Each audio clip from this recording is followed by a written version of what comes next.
think most of us just sort of flick the switch and the light comes on and we don't really think too much about how that happens or the history of it. And I just wondered what surprised or fascinated you the most about the story as you learnt more about it. Just how much competition there was. I mean, you would think with something like this, is so obviously is going to have a benefit, that it would just be kind of mutually agreed upon and it would come about fairly easily. But the fact that there was so much strife and contentiousness is just really astonishing to me. How prolific they both were. I mean, the amount of things that we use today and how they developed and what they became is really incredible to me. I mean, when you say in the film that you have a minor invention every 10 days and a major one every 2 months or something, I just thought, wow, I don't think I've had an original thought in my head for the last 5 years. Like, imagine doing it every 10 days. Right. Amazing. I guess, just looking at some of the truth behind the legends or the public face of these characters was interesting to me, and the sort of morality tale, I guess, of it's better sort of to do things together and build an alliance rather than erect more fences, become more protectionist and cut off and competitive and fearful and fear-mongering as well. All of that resonated, I guess. But I was, like Michael, I was shocked at the level of competition and then the behaviour that resulted in. It was really, eye-opening. And they're human beings, and there are various reasons why. In Edison's case, I guess it accelerates to that. But that was kind of a rude awakening.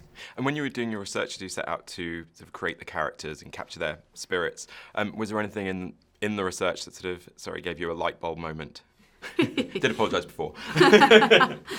Well, with Westinghouse, the thing you find out fairly quickly is that he was just very beloved by his workers. He was a very thoughtful, conscientious man to work for, and I believe he created the weekend, the 5-day work week. He was the one who insisted on that for his workers, so that was pretty neat. Well, there wasn't a huge amount written about Mary, so actually that was mostly coming from the writer and the director, and all of us. That was something that we had more of a chance to create, I suppose, because there's no reason why there would be a lot written about her. I think that she was there and present and very supportive, but he really was a workaholic and had a very one-track mind in that sense. So I think it was a lot written about Thomas. But. Yeah.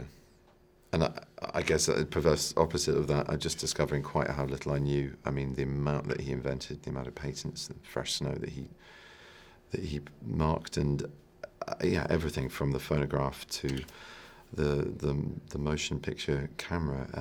He sort of had a hand in aspects of so much of our culture as artists, as people in front of a camera, but also just as humans in a world where we turn on a light without thinking about it, although now thankfully we are thinking about it a little bit more and turning them off when we don't need to have them on. But, Benedict, Michael, Tuppence, thanks very much. Great talking to you about this. Lovely to meet you all again. Thank you. Ladies and gentlemen, you're watching Hey You Guys! Hey You Guys, huh? Hey You Guys. Is that from the Goonies? It is indeed, yeah. Nice. Hey You Guys!